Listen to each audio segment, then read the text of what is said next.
Hola, bom dia. I'm David Perloff. I will be one of the speakers at the 2025 conference, May 2025, for ASPAS in Portugal. And I'm here to tell you a little bit about the classes I'm going to be offering. So I'm going to share my screen. And okay, so my mini course is called 10 Steps to Chart Interpretation. And one of the astrologers who will feature prominently in there is the work of Mark Edmund Jones. Mark Edmund Jones was an American astrologer, and he came up with a lot of techniques. There's some photos of Mark Edmund Jones. And one of the things he came up with, temperament type. I spoke about this at the last conference in the Azores for ASPAS.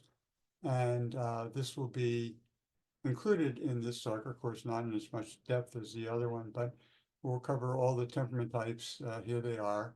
And if you're not using them, I think that you'll benefit from seeing how these are described and how they can be used. And another technique of Mark Edmund Jones, which will be in this talk, mental chemistry.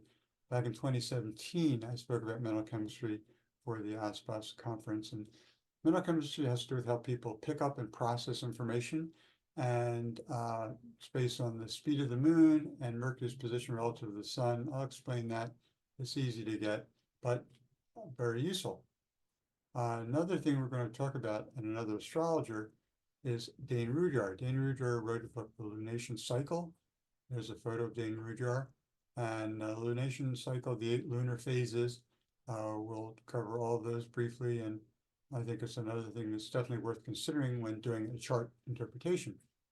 Now, hemisphere emphasis, I'm going to be doing a separate talk on hemisphere emphasis, but there'll be a shorter version of that as part of the 10 steps to chart interpretation.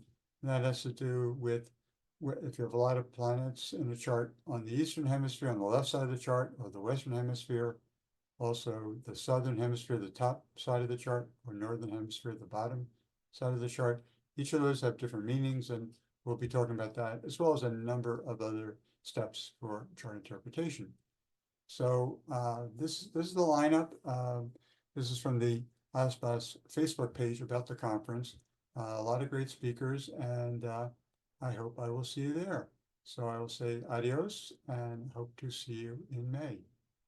So I'm going to stop the share and then stop the recording.